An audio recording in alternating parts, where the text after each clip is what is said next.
Hello again, students. So in this video, I'm going to be teaching you how to use a really useful tool that I like to use on my listening lessons, and especially again, to make things a little bit more fun and to use video as a way of doing things more attractive to students. It's called Edpuzzle. I'll be sending you the link later. And of course, when you open the link, this is what you'll see first. Of course, as usual, you'll have to sign up first. I have already created an account, but otherwise you'll have to start from scratch, right? Signing up as a teacher. Then, well, in my case, I always use my account, one of my Google accounts. And after that, it'll be easier because I'll just go straight to it. So, well, you will have to do that and then just log in once you've completed that step. So when you're in, this is what you'll see.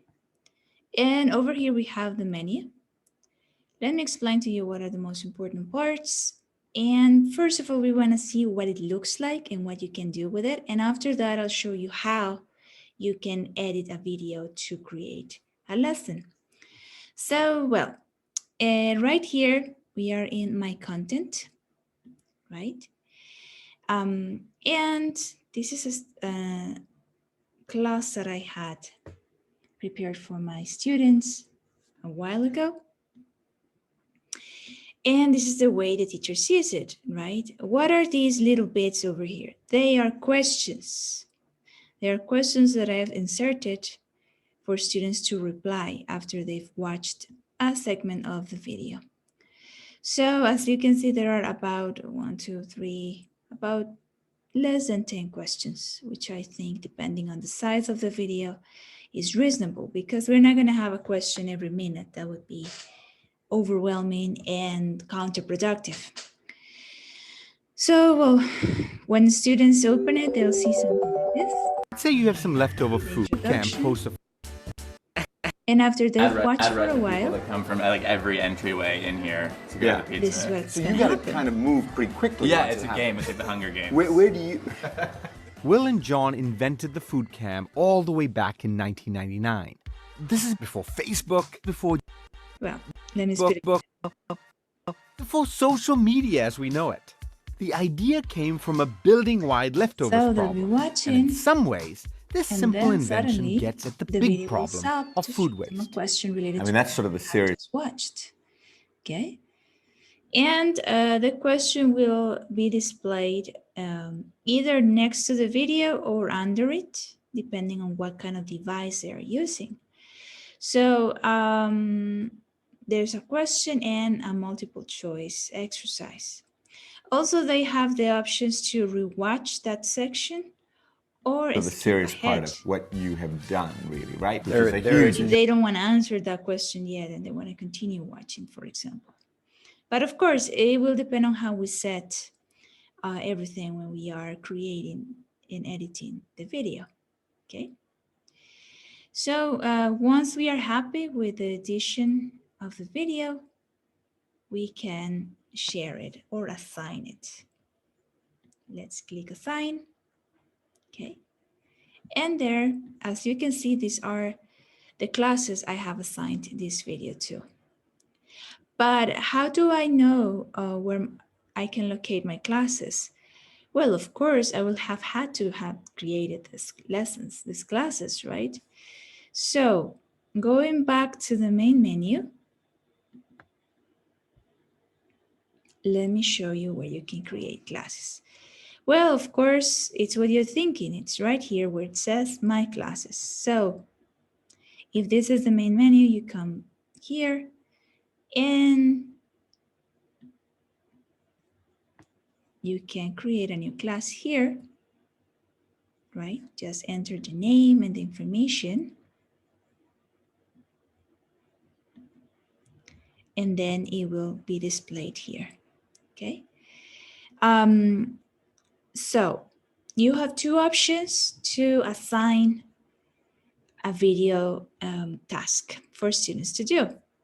For example, if I want to assign this video, and I go back to content,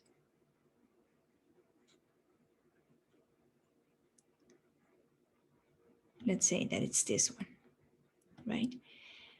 I can go to assign and I choose one of my classes. For example, this one that is linked to Google Classroom. So I click there. And I can also do some things like change the starting date and the due date, right? For instance, today, starting tomorrow. And I can edit the time, starting tomorrow at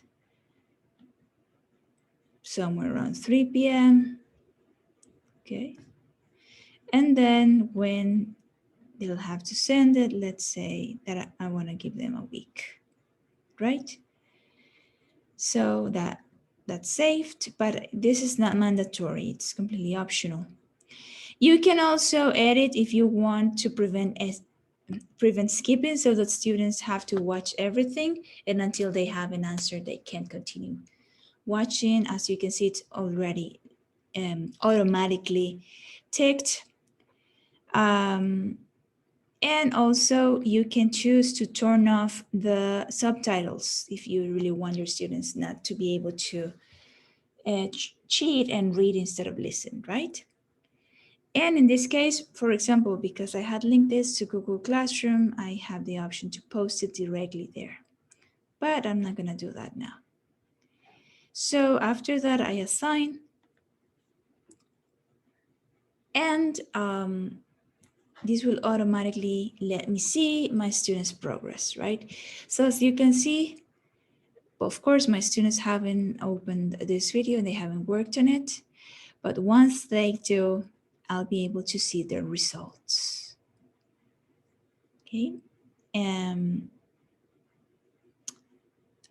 Look at all of these options over here. If I wanted and I didn't want to assign it for them to work remotely, and instead of that, I want to play this in class, I can click here on Go Live, right? And there are some instructions here that will remind me what I need to do. So I can go live, and as my students work, no, sorry, first my students need to join, okay? To join and open the assignment, and then I will see their names highlighted here, and I'll know who is working, okay? Until I don't have at least one student, I won't be able to start, possibly, okay? And if I start, this is the way it's gonna look. This is the student's view, okay? So again, it starts. I can monitor the volume.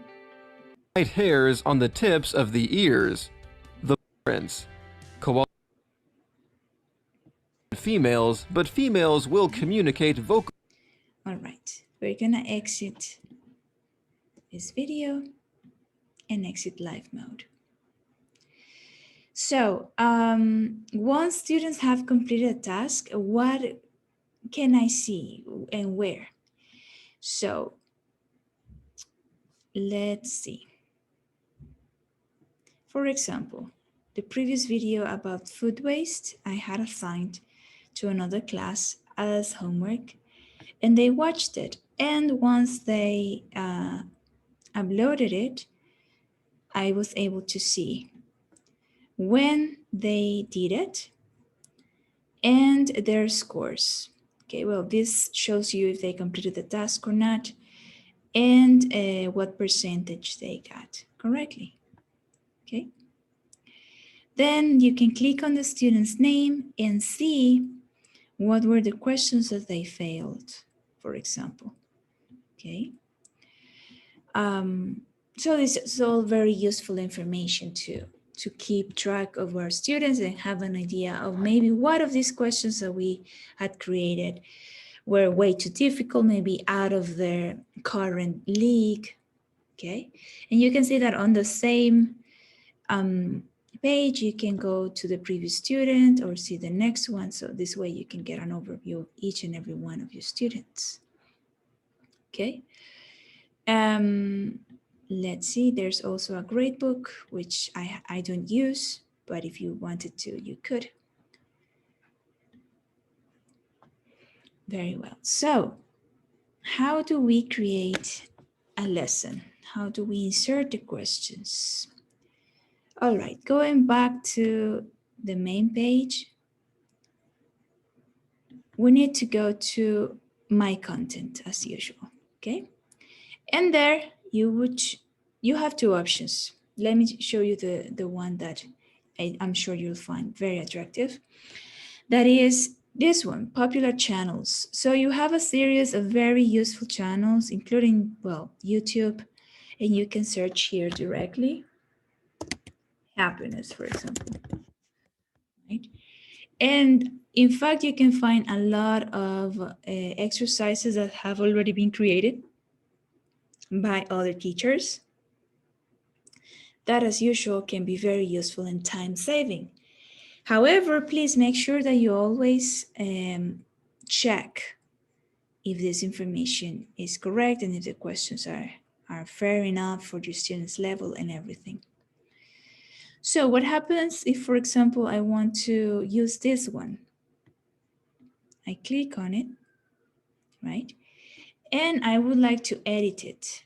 Now I just realized nobody has inserted anything, actually. That's why we don't have any questions down here. So I can copy it down here and it will let me know, Edpuzzle copied to your content. So that means that I can go back to my content and there it is, you see? So now I can start editing the content. This is one way. Please explore the other options that you have here. They are all super useful and there are lots and lots of different topics. The other option, guys, is add content. So I usually upload a video, for example, and of course, it will give us the option to choose where to choose it from. So I had chosen this video, but I'm not gonna open it because it takes a while and I already uploaded it. So you would just have to wait some minutes. But because I already have, let's move on. Notice that you can also upload videos from your drive. Okay. And now that it is ready, I can go back to my content and click on it. Go to edit, of course. And there I can start inserting questions, okay? So of course, let's give students some time to start watching. You're a good story. Stories are part of our culture, and one of the old. Okay. So we have the chance to stop the video, whatever we want, and add cut.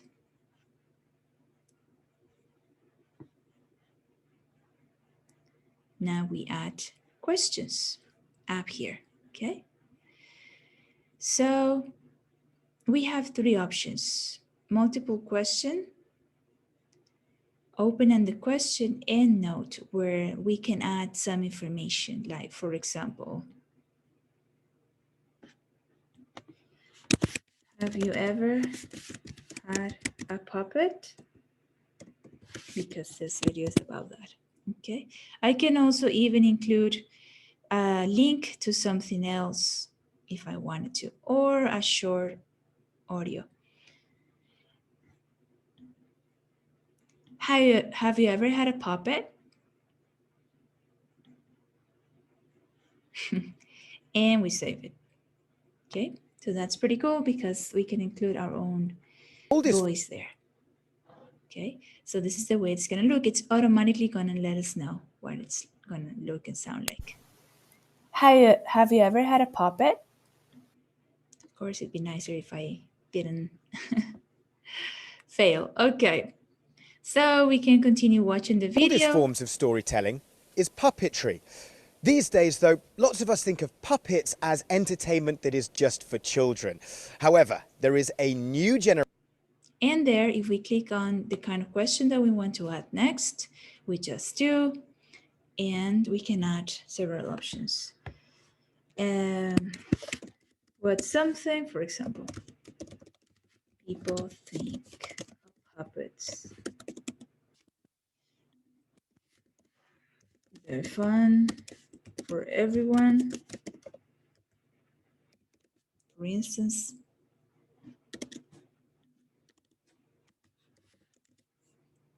and maybe add another one. Therefore, fun for no one, right? If we are feeling super mean. And of course, we have to check what is the correct answer, okay? And save. And so on and so forth, right? We can add as many questions as we want. As you can see, this video is 5 minutes long. So of course, we don't want to add too many, right? Let's see what we have here. Okay, so the important part right now is the questions. Once we're done, Generation of puppet makers who are drawing on the magic of puppets. And once we are done with all the questions that we wanted to add, go to finish up here, okay? So this is the way it looks. Remember, after this, the next step is to assign to one of the classes that we will already have added to our system, okay? And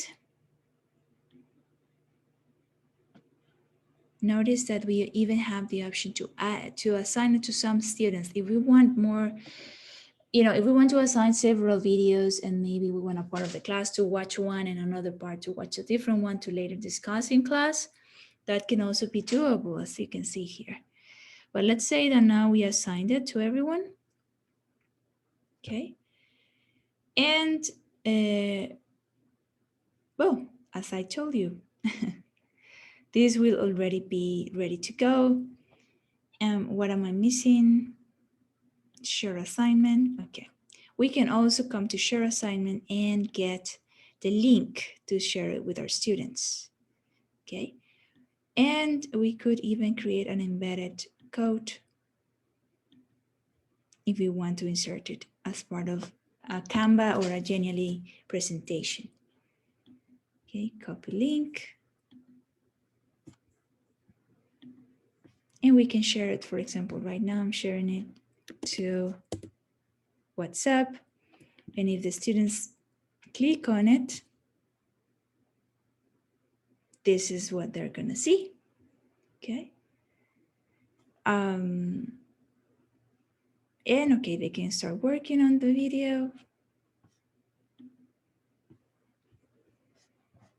You know.